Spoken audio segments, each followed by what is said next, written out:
Hey, back here again at the Dirt Expo, another update. Hey, I'm with the Cole from the Arizona Classic Broncos Club.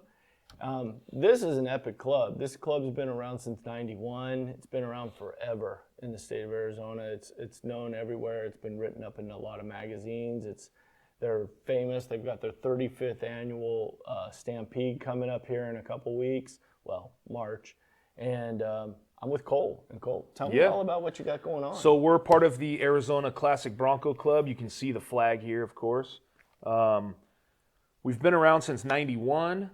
The members have fluctuated up and down all these years, but we've stuck it out, and we just have a great event every year. We do this Stampede in different parts of the state every year, and this year we're doing it out in Florence Junction at the Charles Whitlow Rodeo Grounds.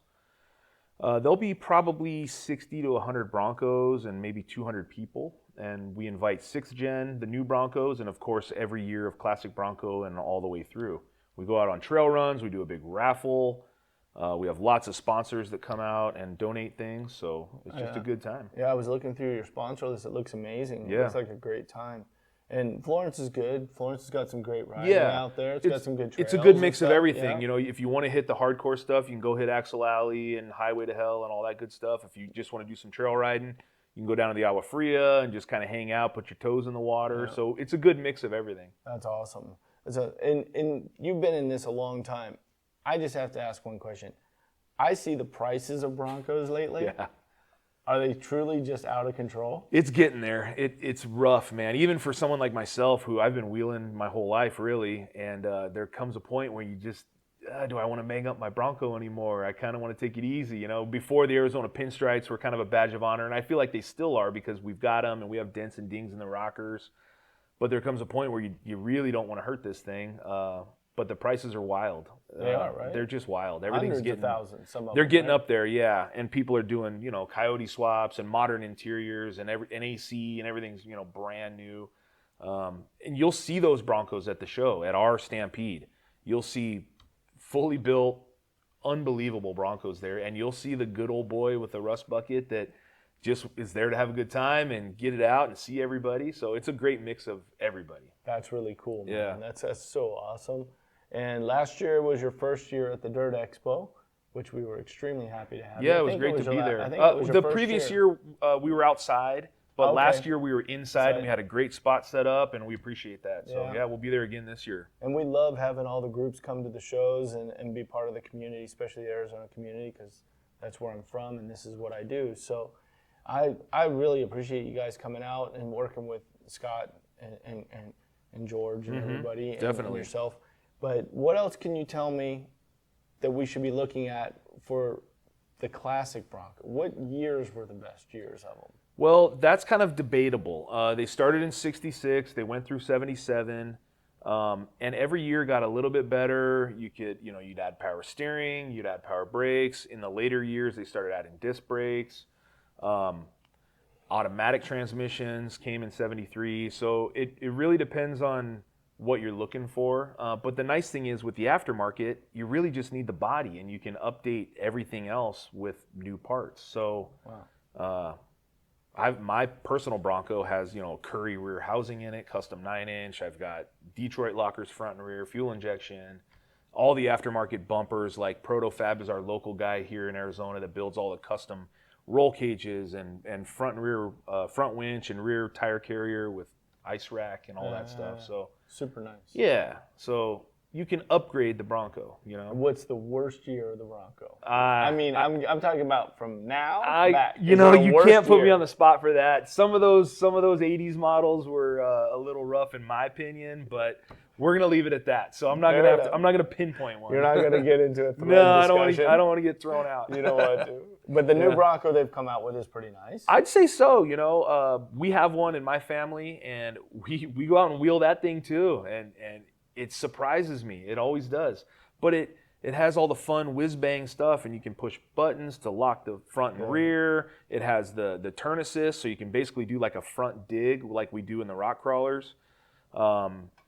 I remember the year we went up to Moab, and it was before the new Bronco came out, and they had all the engineers there, and they put a big whiteboard up, and the guys were there for a week.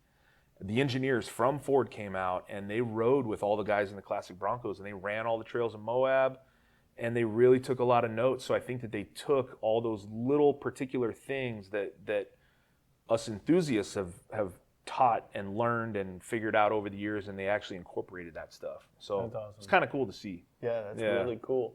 No, I think what you guys got going on now. Do you see any young guys coming into this, or is it mainly older guys? No, it's a good what mix, do you man. think? No, it's a mix of everybody. Of course, the young kids that are there just to have fun, like with the family, but there's younger guys that that can buy a new Bronco and come out and wheel, or they've got something that was handed down through their family.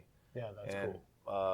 They've got a Classic, and it's kind of been their dream to get it running and bring it out, and that's how we started. Like George, our current president, he's got a 68 that was his grandfather's, and then it was his dad's, and now it's his, and so it's been in his family his whole life. Forever, right? Yeah. Yeah, they've been passed around, that's for sure.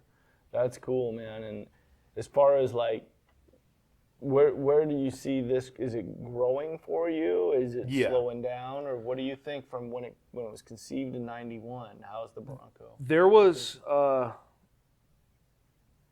I couldn't give you the exact numbers of when the peak was, but like you mentioned, the price of the Classic Broncos were getting so expensive that I think people were a little nervous to bring them out and really go four-wheeling with them. They wanted them as a bar cruiser or just something to park in their garage as like a toy, you know. Car show or something. Yeah, go to the car shows. And now with this new 6th gen that came out, I feel like it's sort of reinvigorated the club a little bit, and you've got new people that are coming in, or maybe they are bringing out their old Bronco because it has just grown so much and they just want to be part of something. So yeah. Now I got a question for you. I know weight is always an issue in off-roading and stuff. Right. Do some of the guys butcher these things up pretty much to take all the weight out of them, or are they leaving them pretty nice? I think that just the way these are built, the wheelbase, they're kind of narrow. You know, Dana 44 and a Ford 9-inch. They're stable. They're just built. They were built right from the factory. So you put a nice lift on it and some 33s or 35s, and it'll go pretty much as far as the basic person wants to take it. And then obviously you've got the hardcore guys that want to put lockers and big lift and big tires and 1-ton axles and coilovers and do the whole thing. But just taking a good Bronco and putting a lift and some tires, it'll go anywhere you want. So that's amazing. That was just my own personal thing. Yeah. I don't have a Bronco. Grew up driving off road. This is how I learned to drive.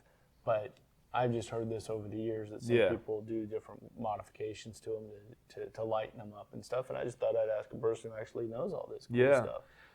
What other events do you guys do besides the Stampede? Do you have a bunch of meetups? We do. There's one down in Santan. I need to get the date for that. There's one in Santan Valley that is, I'm going to have to look that up. And then we'll put it up here so people know. Okay, great. Yeah. And then we've got another one at Sanderson Ford, which is like early December. Yeah, that's a and big so one. There's a big one at Sanderson Ford, and then obviously that big one down at Santan Valley at Santan Ford, and they've got a great Bronco. They've got a great like Bronco car. It's a custom shop, Santan Ford Customs. Yep. Yeah, that is a really nice place they've got there that they put together for the Bronco community. Yeah, Jim at Santan Customs brings everybody down, and they have a big event every year, so that's fun. Yep, that's awesome. Well, again, this is what we do the Dirt Expo for. It's all for community. We bring the community together in one big house. Please come by and visit the Arizona Classic Bronco Club at our show, and it'll be fun, man. Yeah, it's always fun. It's always a good turnout. I love to see all of the local sponsors that are there. There's tons of them on our list. It's good to see everyone every year out there. So we'll definitely be there, and it'll be exciting to see who else shows up. Well, let's hope stop by, visit them. That's the most important thing. Learn more, learn about our community, our off-road and outdoor community, and enjoy the day. But yeah, we appreciate you guys coming out, Definitely. stopping by here. Thanks. Appreciate it. Thank you. Man. Yeah.